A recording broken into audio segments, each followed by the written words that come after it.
if you look at your accomplishments, look at your numbers, look at you at your best on each event, you'd say, well, this guy's one of the best on planet Earth.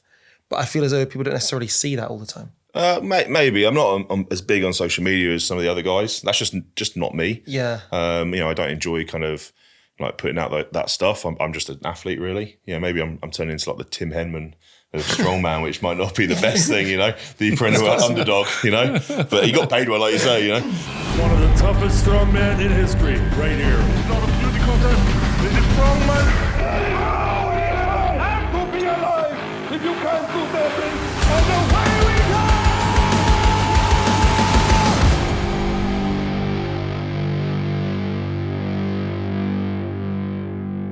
Welcome to another episode of the Giants Live Strongman Podcast with myself, Brycey Daz, and our guest for this week is none other than Brycey's son, Adam Bishop.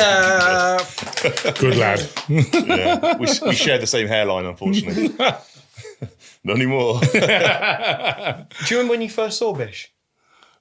Obviously, after it was across the crowded room. We locked eyes. What kind of a question is that? Well, because at what point did you think, hang on a second, we do look alike?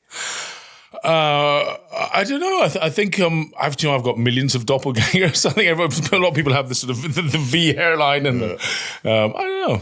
I don't think we actually look anywhere near like you. Nothing. I've like never thought we've got the same hairline. I think that's about it. I think Radzi looks more like Bish, to be honest. It's probably because we're both kind of 9.5 out of 10s. We're hot. We're hot. That's it. Yeah. We're only human. You know what I mean? Combine. How much are you weighing at the moment? I'm still about like 150, 155. I've stopped weighing myself because I got proper obsessed with it. Yeah. Just kind of going off like numbers in training now because I was starting just obsessed with it, like looking at the scales every morning and going, I'm going to have a good day or not based off how much I'm weighing, and it just wasn't healthy. So what are your numbers now in training then? If you're just off numbers now, are you in the best shape of your life? Yeah. Really? I was with a smile. Yeah, definitely. Like deadlift, I've been pulling raw for the last... probably 18 weeks ever since the deadlift champs. Actually, I've been putting raw, and numbers are on the way up. Overheads have been the best it's been, which historically has been a week. We want numbers. We want numbers. Well, I hit a 220 behind the neck jerk this week. Joking me. Yeah, Looked really good as well. Yeah, there's more there. Bloody hell, mate. I pulled a 420 raw deadlift this week, which is great as well. Haven't even put the suit in yet, which is obviously for later in the year we will do. Stones, I'm repping the 210 stone over the bar, so I'm in a really good spot. Can we talk about when you first pulled 1,000 pounds? Because that was a flipping special day. Yeah. When so many men did it. That day, how confident were you it was going to happen? Yeah, I knew I was going to be pulling it. I'd kind of been closest out of the group of guys there, actually thinking about it. I was more shocked. I didn't think, for example, that Evan was going to pull it. Right. I didn't think Novikov was going to pull it. No. And they were epic when they pulled it. It kind of made the night even more special. Put a little bit more pressure on me, because I think I went after them. You were. But I knew I was going to pull it. Like my trainer had been spot on for it. I'm a numbers guy. I like to do the maths in it. There was this awful point that night where I looked. I thought, have we misloaded this bike? Everyone's pulling 1,000 pounds. Yeah, but it was great.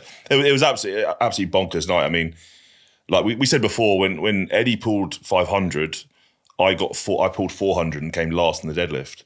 But then on that night, 420 got you last place in the deadlift champs, which is it's insane. Over 900 pounds. We're speaking to Gav Bilton. I think it was 425, and he was like that was the biggest Welsh deadlift Welsh record. PB, and everyone went, oh, Gav came last. Yeah. It's 425. It's like, what? You know what I mean? I think people, especially people maybe new to the sport, have become a bit, because they're just used to big numbers now. They're used to, it sounds crazy, they're used to pulls over 1,000 pounds. Do you not think people have forgotten how heavy 400 kilos is? Definitely. It's like, oh, you can't do 400. It's like, what? Like, that is massive.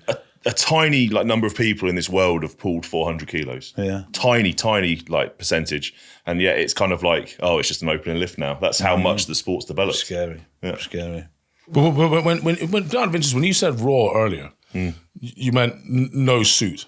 No suit, yeah. I was still using straps. You still use straps because of the sheer volume of training. Presumably, you don't want to start risking my thumbs. I would hook grip, and I've been practicing my hook grip in training. Hook grip. Okay. But I think, I've got a couple of bicep tears, so I ain't mixed gripping anymore. No, there's no need to show off in training, is there? No, so I have been hook gripping in training, and I've got that as an option. But I think straps is still going to be a better option. Numbers. So what happens if your numbers aren't what you need them to be going into something? So if you've got a model that you're following or a program and you've missed a couple, does that get in your head? It doesn't actually happen, mate.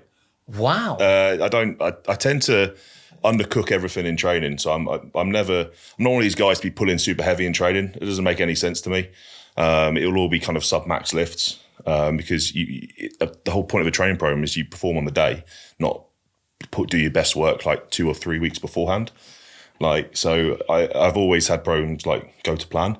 Now, that's not saying I haven't had days where it doesn't feel like it's on, and maybe I won't train that day and I'll come back the next day and do it. Okay. Just because you have variance in how recovered you are and how you're feeling. But yeah, if a program, you should always hit every single lift. You shouldn't be missing lifts in training. And 505, that's nuts, given that I recall your 300 kilo deadlift in power-based Loughborough. Yeah, that was a long time ago. And that was a bad lift, I remember. Was that your first 300 or something? Yeah. And you witnessed it? It was the first 300 in power-based gym, and how your back is not got scoliosis off the back of that. Yeah. It was, mate, you're almost at a 90-degree angle. Yeah. And it was, he's having a go, he's pulling it, it's to his knee, it's still at his knee, it's still at his knee. He's done it. Yeah. It's weird for me because obviously I'm quite well known as a technically sound lifter now. And people think I've just always had that. But if you go back and look at some of the vids, there was some proper snapback action deadlifts back in the day, and going from that 300 and just kind of, it's just constant work, it's 12 years of kind of hard work. Are you still a rugby player then? I was still playing rugby at the time. Yeah, I was 105 kilo or 100 kilo. Still had this same size head at 100 kilos, so I look like a That's lollipop why he's my stick. son. Yeah. He's got the heat. So I was a bit of a funny shape, but obviously deadlifting's always kind of come naturally to me. And so how many men in rugby do you think could deadlift 300? A very few, a very small number. No one at Quins. I think the best deadlift we had at Quins, and not many people did deadlift with a straight bar. If we were to deadlift, they might use a trap bar. It's kind of risk versus reward because these guys are paid to play rugby. They're not paid to lift. So if I break them doing deadlifts with a straight bar, and they can't play at the weekend, I'm in trouble. But I guess someone would have to be so within themselves at 300 kilos for them to be doing it in rugby. So they'd probably be an even bigger deadlifter, but they're not. No. The highest deadlift we had was Carl Sinclair pulled 270 on a straight bar. We've had a couple close to the 300 mark on a trap bar. But yeah, no massive pullers. They've got to do so much. People see rugby players as these big, strong guys, but they still have to be able to run around the field for 80 minutes. They've got to make multiple hits, get up and down off the floor. I mean, you try and get strongmen to get up and down off the floor multiple times. Without spotters? Yeah, exactly. We'll be screwed. So, they've kind of got to be a jack of all trades, really, a master of none, the rugby So players. what would you sort of compare their training to? I know they do quite a lot of squats and power cleans and things like that. Is it more CrossFit-esque or what's... No, we used to keep to the basics. They used to lift heavy still. We were training for strength, a lot of squats, like I said, power cleans as well we'd use. I'd used to use a lot of box jumps, so a lot of more kind of power-based movements. And then just general upper body. We used to do some bodybuilding movements for the upper body just to maintain balance. And a lot of neck work. Obviously, we need the necks to be strong, especially because I was predominantly working with the forwards. And those guys take a beating, so keeping their neck strong is really important. But yeah, most of their conditioning work was done on the field, via running, kind of contact conditioning work, pushing sleds. But yeah, we had limited time with them as well in the gym. It's not like your kind of NFL players who have got really short seasons. They can do a load of work in the off season and then kind of just play kind of American football. We had to make kind of small gains throughout the whole year to keep these guys kind of strong and progressing. How did you get that job, by the way, working with the Quins? Yes, I mean, I left when I left uni. I got a degree in sports science. And at the same uni? Uni, yeah. These two? How about Loughborough, yeah. You sports science? Economics. Economics. Conversation. He was a smart one. He was the smart one. I just did running about and lifting stuff. But yeah, so I applied for it was an unpaid position at Harlequins. So it's a volunteer role. You can't call it an internship anymore for legal reasons. It's an unpaid volunteer role, and I worked there for a year. And I was very fortunate. There was a guy who was in one of the paid roles, left the club, and I interviewed for it and got that entry role. And yeah, was there for 10 years. Because that's like the dream, especially at Loughborough. You go to Loughborough, a lot of people do sports science. Yeah. The dream is you're going to work in football, athletics, one of the big sports, and there you were, and then roll on not that many years, you're then head of S&C. It's like, this guy's just done it. It's a weird one as well. Like people see, strength and conditioning, it's a massively saturated field now. So like say everyone wants to get into it. It's kind of bright lights of working professional athletes. And it is brilliant. Don't get me wrong. It's fantastic working with these guys because they are kind of the genetic elite. But, the pay's not as good as people expect. The hours are long and irregular. You work a lot of weekends. So a lot of people kind of get spat out the other side and end up back working in the private sector where there's more money, more job flexibility. So obviously now you've retired from that. So from a strongman point of view, has it helped a lot being able to not do that full-time work? Do you feel like you've progressed a lot? Yeah, I mean, the idea of going full-time kind of came about during lockdown. It's kind of a big positive for me. We got shut down for about 6 weeks, no rugby, and we were at home, and I just realised how strong I was getting in my training, eating, my sleep was better because I wasn't having to do the full work day. So that's when I first talked with the club and said, look, I'd like to maybe get some more flexible working hours, and they were brilliant. They kind of reduced my hours down.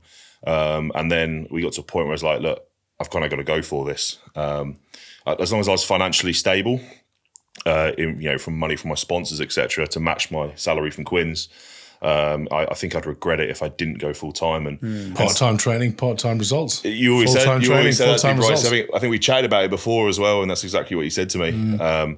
So I went full time, and it was the biggest difference I found. Like my training didn't really change that much. I was still doing the same kind of work. It was just my recovery.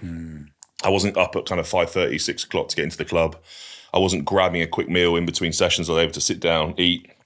My body weight started to jump up. My sleep quality was better, and then I was seeing that the training sessions were kind of improving, kind of back to back, really. You just got to back yourself in life, isn't it? I mean, it's as simple as that, and it's a strange one though, because you been in that position, you got a real good job that you dreamed of, but then you think, actually, I want to be world's strongest man as well. So it's a big decision. I bet it's not like if you're in a crappy job, it's like easy. But when you're in that position that a lot of people want to be in, I'll take it. Don't be wrong. I still obviously got a good relationship with the guys at Quins, and I pop in from time to time, usually to like nick some equipment or borrow some physiotherapy bits. But it was a dream job and kind of something I really enjoyed. But the kind of dream is to win World's Strongest Man, and you can't do that with. You can always go back to that sort of job as well, can't you? And ultimately, I'm a coach. That's what I really enjoy doing. I love seeing kind of people progress, and it's a good skill that I can always go back to and get a job with in rugby. You have to say, and it's fair to say, 3 times World's Strongest Man finalist in a row.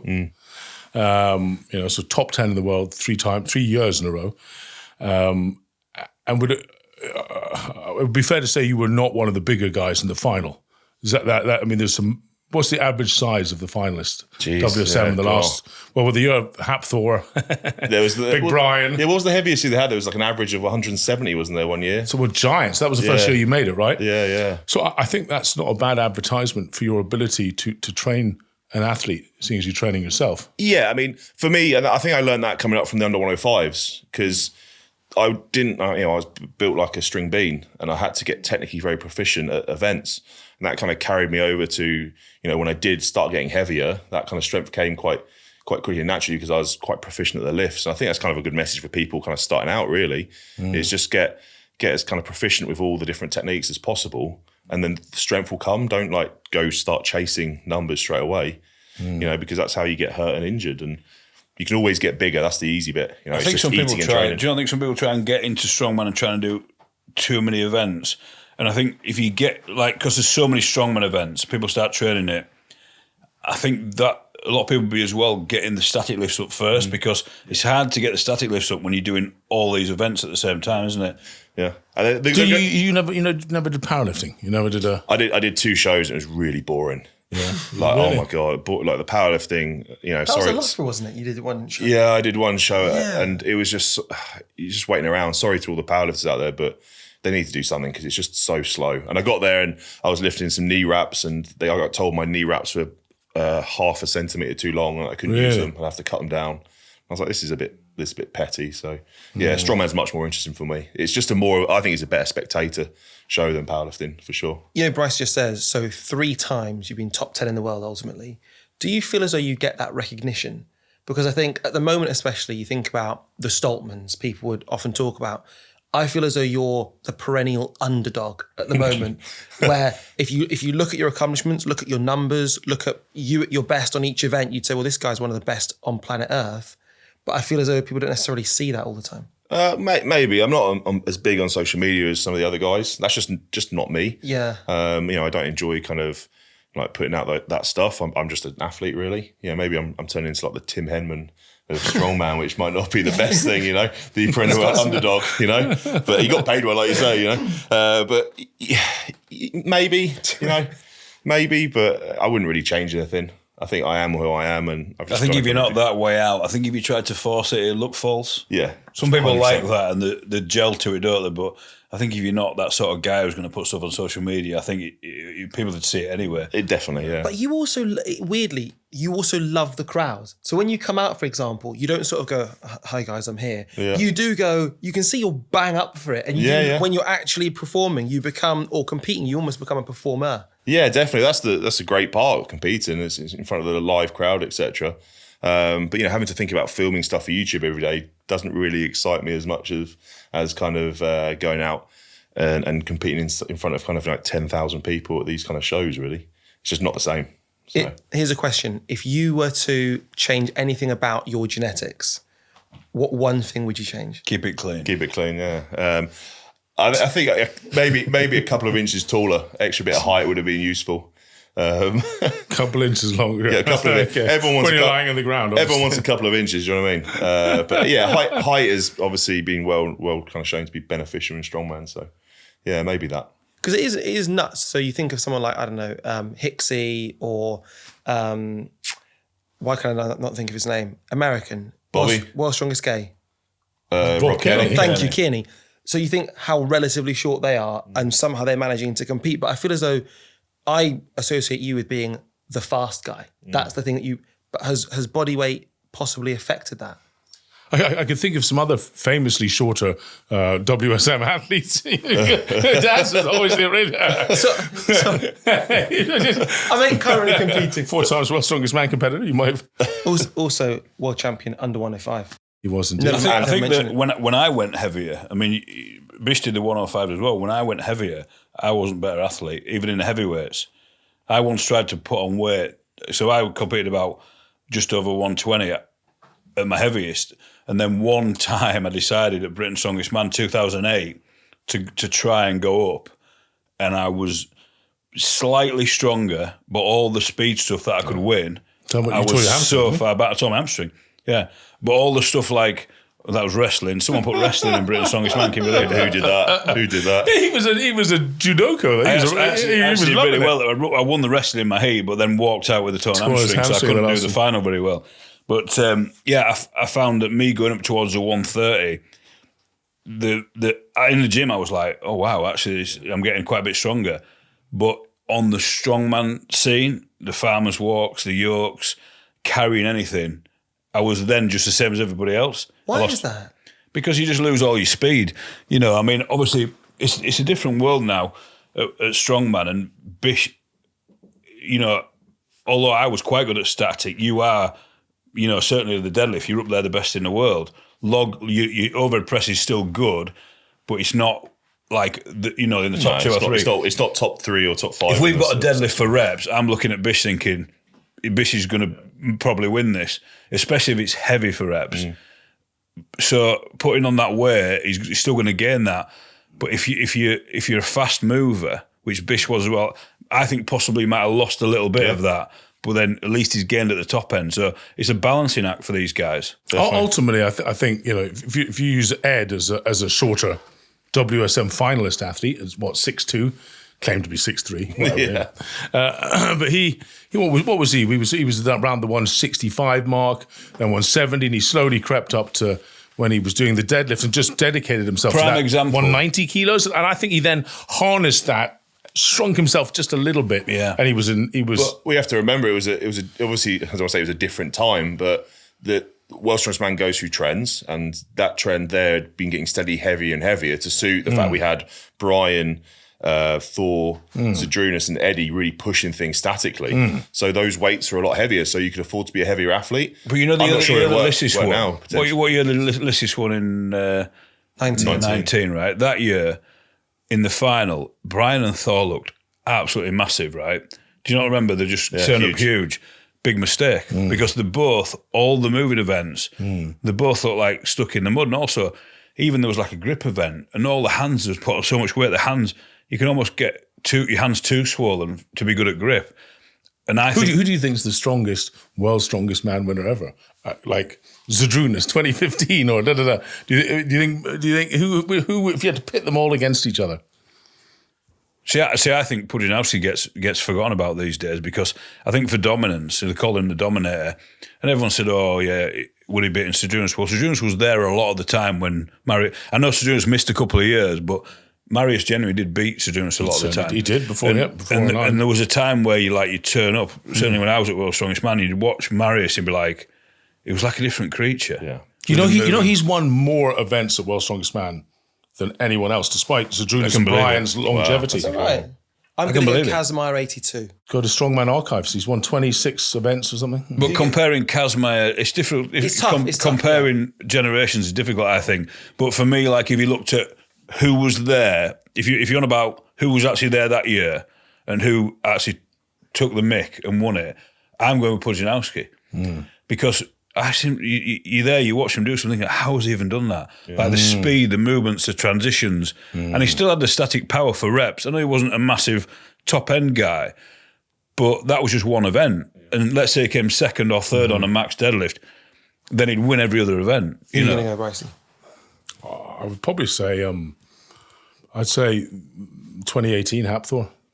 The 2018 Hapthor, I think he wasn't too heavy then. He went too heavy the next year. Yeah. He was, a bit like, angrier than a cut snake for losing the year before to Eddie. And he just put that extra 2 or 3% of extra power on without forfeiting fitness and speed. And I think, what do you think he weighed there, like 185 or something? I don't know. Because when he came in there 200 kilos, I thought he just looked so slow. And same with Brian. You see how Brian's changed a bit in recent years. Yeah. He looks better for it, and he can move quick again. Yeah. But I would remember 2018, the moment I thought, well, this could be interesting. Could Kieliszkowski turn it around here in the loading event? This could be his massive Achilles heel. Penultimate event. I think he's won just about every event before that, and he went and won it. He went and won the loading event against Kieliszkowski in a head-to-head. And remember, he put the safe on at the end. 40 seconds of action. And he was ahead of them the whole time. I thought, wow, he's got everything perfect. Yeah, I'd agree. I'd say that because Thor didn't lose a strongman comp from obviously Worlds 2017 through to Worlds 2019. He did the Arnolds, he won all of them. He did Worlds, So I think he's probably the most complete strongman. That version of him is probably the most complete. That version. Yeah. I guess that was kind of what I was getting at. Yeah. I wonder as well if mentally that was the most complete as well. So you're angry about 2017, you're totally focused. And then you're also, because I remember speaking to you about, I think you gave me the metaphor about red rum, that they looked at the anatomy of red rum, the horse, and said, is there anything special about it?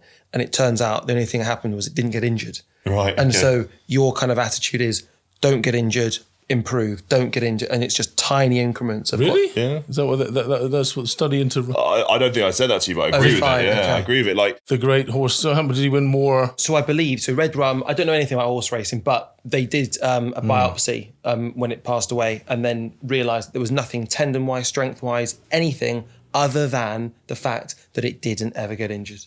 And so therefore it improved on every race. But don't you think though, if you get to the final of World's Strongest Man, there's always like 2 people get injured.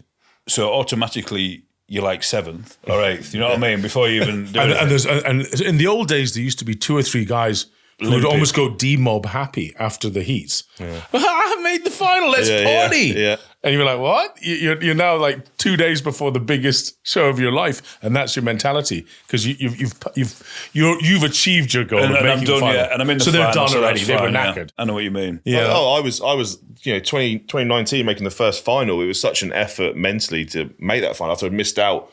a couple of years previously quite closely. That I was kind of so happy just to be in the final. So you experienced that? I experienced that, yeah. After that stone off, and I was in the final, I was like, no, this is awesome. And then you're like, oh man, I've got to do another 5 events here in one day.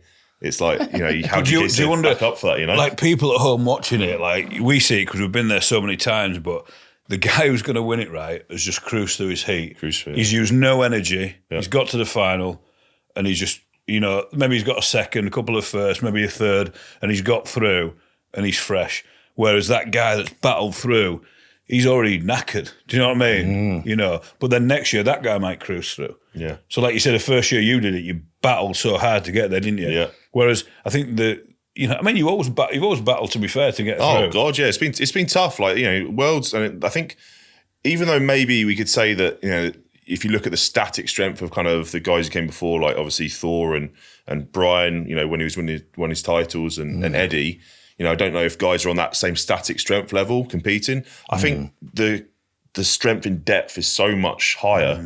That there's no easy groups at Worlds. You have to fight for every event, even if you're one of these top guys now. I think Brian will have to fight for every event still. He can't just cruise like he has done previously. And the big guys, you have to, because every single guy there is dangerous. Has Brian ever, since like year one, I think maybe from 2009 onwards, has he always qualified first in his group? I think so. I think he has. Do you know you look at groups, Amazing. right? So all the groups come out, you look at the groups. Let's say you're Brian Shaw or whoever, or Thor or whoever, and you look at the groups and you go, right, so I might have Kilkowski and I don't know, someone else that's quite good in third. And then you got a couple at the bottom that go, well, forget about them, they're not going to do any good.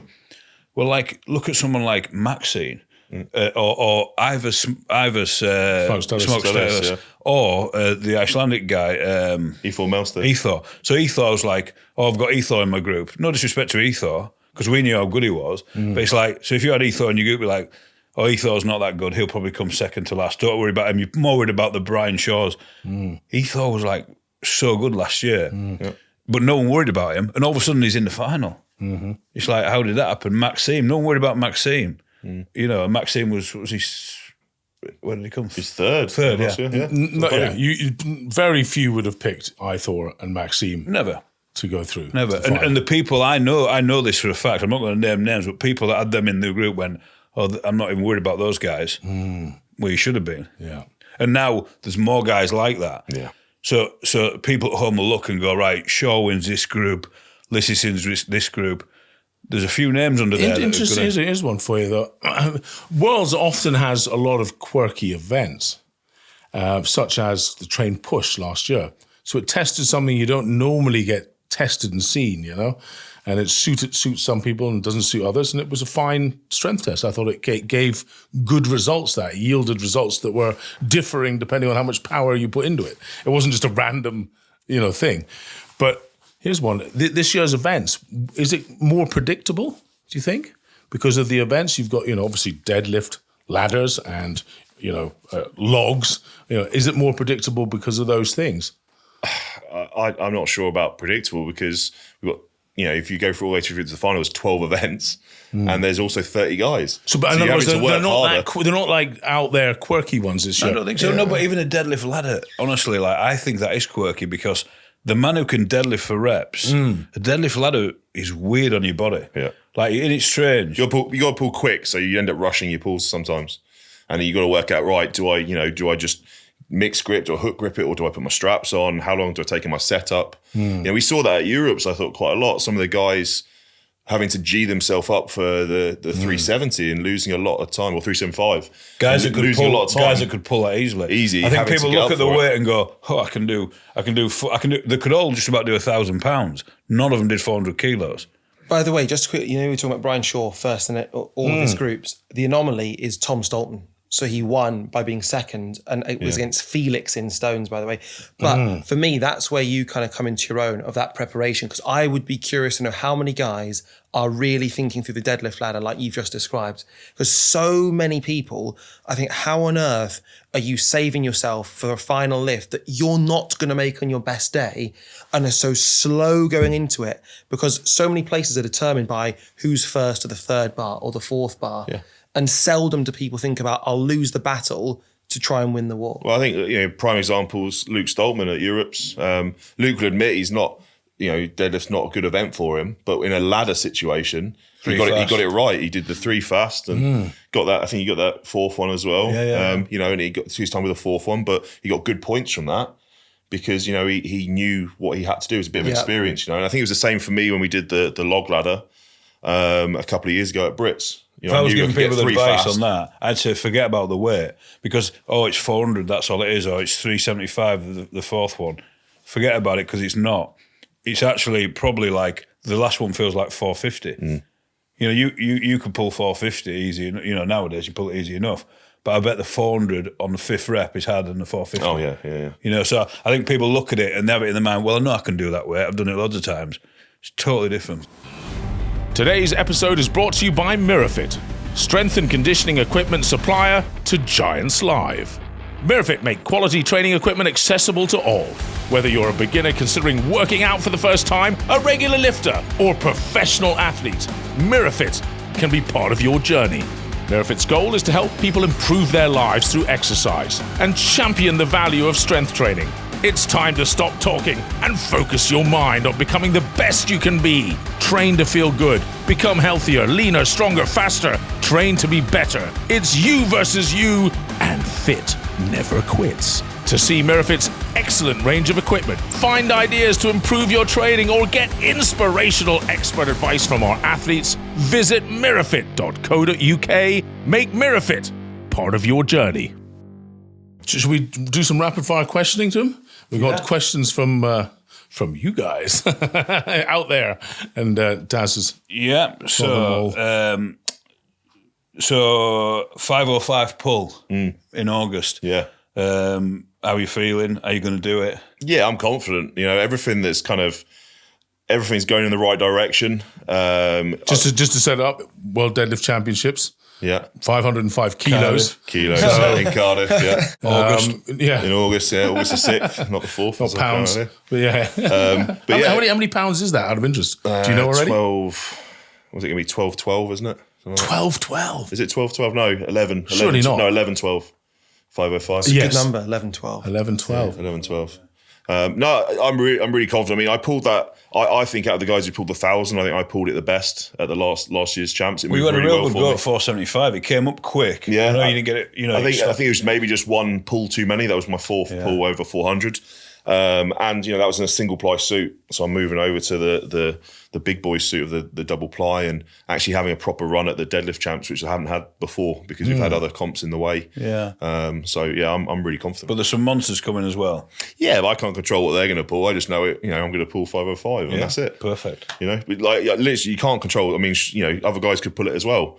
But I don't think anyone's going to go 505 and then take another one after that. So is Ivan a double ply suit? That big orange number as well. Yeah, definitely, Yeah. They offer, I was shocked when I actually got hold of them, how different they are to the single ply ones. Yeah. So I always thought I kind of disregarded them, but and I think Novikov has used his for a while now with good results. 505 or podium at Worlds? Oh, podium at Worlds. Yes, World's title. not World's title, podium. What pays more? That's the question. It's all about the money. I think the 505 will pay more this year, so I think we'll go for that one. They've got bills to pay now. We're professional, So a good question from someone here is, what is the strongest rugby player you've ever met? The strongest I've worked with, it depends how you measure strength, but I think in terms of certain lifts, I'd probably say Marlow was one of the most complete. In terms of the most naturally gifted and powerful, probably Carl Sinclair. And worldwide? He has a raw power. Worldwide, who's the strongest? Well, there was always talks of kind of Andrew Sheridan being super strong, but I never saw his lifts directly. Henry Tuolangi as well, a colleague of mine, one of the Tuolangi clan, reported seeing him do kind of weights. He did 203 on the bench press and then walked out, never touched weights again that year. And he was an absolute freak. Absolute freak, 20 stone of kind of pure muscle running at you was pretty nasty. But yeah, that's who I've heard of. But the guys I've seen, I've spotted on lifts, we've got a couple of guys there kind of squatting over 260, benching around the 200 mark. But to be able to do that and play a game of rugby as well, it's a different animal, Exactly, and play rugby, run up to kind of, 18K a week. play a full 80 minutes, tackle, do all these things and do it every single week. I mean, we do a strongman show. Well, if we do a big year, maybe 6 in a year. Yeah. These guys are doing 33 games in a season. It's insane. Cool. What's your favourite event? I think it's pretty much clear it's deadlift, isn't it? Probably closely followed by yoke. I like a yoke race. And a rising bar for reps on deadlift? Either. I like the maxes. It means I don't have to get so out of breath. Less work. Well, some people ask, what's your favourite event? It's not necessarily always what you're good at, though, is it? What do you enjoy doing? My favourite event to train is actually log press. Yeah. Which is probably people regard it as my weakest event. But I just love training. I think it's a proper kind of quintessential strongman event, and it's good fun. Some of the events I was good at, I actually hated doing. Yeah. It's weird. Just because you're good at it doesn't really mean you enjoy doing it. Why did you pass out at the World Log Champs a couple of years ago? Because I'd just come back from another contest in America. I'd flown. I got back into the UK on the Tuesday, and we'd done the Shore Classic, where we'd done 8 events over 2 days at altitude, including a couple of beers after it. And then I was just spent when I got there. Clearly, you have no fear of fainting. How many times have you fainted out of interest in training and competition? 2017, I face planted with a shield. That was fun. Oh, that was honestly. I thought, why are you always doing them at our shows? That's an injury. I saw him go down, and it looked like your arm stayed under it. His arm was under it? Yeah, my left wrist stayed under it. It didn't swell up until the safe press we did that year. Yeah, that was a bad year for me. A couple of months later, I tore my bicep off as well. So just bad things happen in 1 year. But that particular day, you were lucky you didn't have a really serious injury. Yeah, it could be really bad. Have you ever fainted, Daz, in training? Never. Never fainted. I've done it twice, and both times I was on the booze the night before. I was dehydrated. Dehydration. I've only ever done it at your guys' shows. Only at Giants Live I've done it. But it was absolutely dehydration that caused that. I'm certain of it. And holding your breath for too long on a really long lift. Yeah, I think with the Europes, obviously last year with the log lift champs, I think it was obviously the travel bit kind of took more out of me than I thought it had. Definitely, and you're probably right with the hydration. Flying's hard work, isn't it? It's weird because you don't do anything, but you get off a plane, you're so tired. Yeah. From being sat there. Isn't there some you being a sports scientist? Isn't there some fabulous research and facts about the Formula One came up with about flying, and you shouldn't eat before flights or during flights? I'm not sure about that. I know that it's a day recovery for every hour of time difference. Whatever rhythm you have, which is why I'll move my sleep pattern ready for Worlds now. Okay. So I'll get myself onto West Coast. So you're going to stay up until 3, 4 in the morning. That's just an excuse for having afternoon naps. That's all. Yeah, I love an afternoon nap. We get no options. We get called up at 3 in the morning anyway. Still. So with Dan Paff, the athletics coach. Yeah. So Dan Paff coached, I won't bore you with athletes, but a number of trackers. Exactly, and even up to Greg Rutherford. But he was exactly the same. So if you had a world champs at a given time, he was having you had to have blackout blinds, you'd sleep at a certain time, all to peak and build, so you didn't have that. I did it last year, and it made a massive difference. Yeah. Massive difference for me. I felt fresher. The year before, when we were in Florida, there's nothing worse than waking up at 3 in the morning, especially when you're going to have to lift and do strongman. The problem is when you go to World's Strongest Man, obviously, even just working there now, by the time you got used to it, you're coming back again. Yeah. So you're like, oh no, then you got to sort of start all over again. But you wake up at 4 in the morning. Yeah. But you need obviously the Here's sleep. a thought: would it be worth sort of flying out to Sacramento early and just training in a gym for 10 days or something? I looked at it. But then you've got to find somewhere that's got better training facilities than you got at home, because otherwise you're gonna sacrifice your training. You're gonna have subpar training. So it's a kind of a toss-up, really. What about how many days before a show do you sort of stop with the heavy stuff, like a week or a bit less? No, I usually train up. If I've got a Saturday show, I'll train heavy up until the Wednesday. But I keep the intensity high and drop all the volume, because the volume's what's going to bring the fatigue. I know a lot of people have like over a week off, and I always found you just go stagnant. Yep.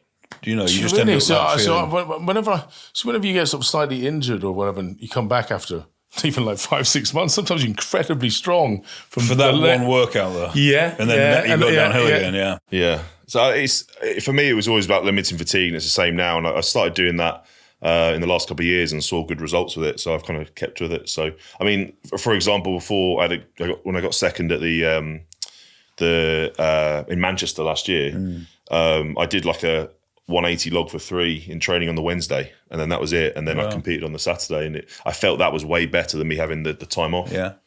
You got fat. I think it's probably different for everybody. Yeah. But a lot of people, they rest too long and they end up putting on extra weight even in that week. Yeah. Because they've changed the lifestyle, you know. Yeah, and they just don't move, and it's just affecting their recovery. And 100%. Our quick fire questions always turn into never quick or fire. Have you got any more, Daz? No, that's it. There you go. You fired out now. That's it. Which, totally find out. It's a small magazine. Can I go one question? Where are you going to finish? World's Strongest Man? Ooh. Jesus. Where? Or Yeah, where? Hopefully it's Sacramento. no. I thought you were asking when. I was like, are you telling me I'm retiring? Is that No. Look, my goal is top 3 this year. The events are good for me, especially with that overhead in the final being a behind the neck jerk as opposed to anything else. Yeah. My goal's top 3. Take Adam Bishop, the athlete, out. Replace him with yourself in 10 years' time. Looking down. How do you see the results happening? In truth, if you're being honest with yourself, how do you see it, that final? The guys to beat are like Brian. Obviously, you can write him off. You've got Tom as the defending champ. You've got Martins, who's looking fantastic when he's had time to prep. Yeah. And then we're all feeling like Novikov's coming back in. He's doing great this year. So it's going to be the same old faces. What's Lissus's behind the neck jerk like? I'm quite excited to see what he can do. I'm not sure. I think it'd be very good. I think he should be good. It's just whether his shoulders can get under that bar. I think most guys are struggling will with. be good at it. Yeah. Because Novikov's got so much of that fast twitch muscle fibre. But everyone thought, Novikov at Worlds, obviously there's the troubles that they're having in the country. Mm-hmm. He's not going to be on form. And then all of a sudden he comes and wins Europe's. Yeah. So I think with that behind the neck press, I think a lot of the guys who I've seen would be better just pressing it from the front, which you can do both. If you're not got the flexibility to get under the bar, then I reckon you'd probably be better going from the front. What's the winning weight in that one, do you think? I think 230 plus kilos. That's what I thought. Yeah. I thought 230, 240. Yeah. Definitely. We need to decide the weights. I mean, ring around about what you're doing, because we need to have a start and a finish, and really want about 5 lifts. Well, when do we go to 5 kilo jumps? That's what I'm thinking. Yeah. I think we should work towards it finishing at about 235. 235. Yeah. I'd agree. Yeah. I know I can hit that, so it's fine. Yeah. No, I think 235. My money's on 235. How much of his time in have interest? Yeah, a lot. That movement is a very technical movement. It depends on the bar as well. If you've got like a weightlifting bar which has a bit of kind of whip, you can catch the whip. And I'm in no way. I wouldn't say I'm a technically proficient weightlifter. Like some of these proper weightlifters. It's so vital. But if you get the timing right, weight, you can get a lot out of it. But we don't know what bar it is, so I've been training kind of both ways. I've been doing with a stiffer bar and a weightlifting bar. Touch wood, it should have some whip. Yeah, we'd hope so, and that's really important. That's very technical, because if you also, it's the same as like a deadlift bar. If you catch it wrong, it comes back down at you the wrong point. Yeah. Then you've seen guys be spat out from it that way as well. It's exciting. It's nice to see a new event at World's Strongest Man. Well, mate, thank you very much for your time. It's an absolute pleasure, and fingers crossed you can do something incredible at World's Strongest Man this year. No worries. Thank you, guys. Thank you. Thank you, Bish. Bish. Cheers, Bish. Yeah, Bish. Cheers, son.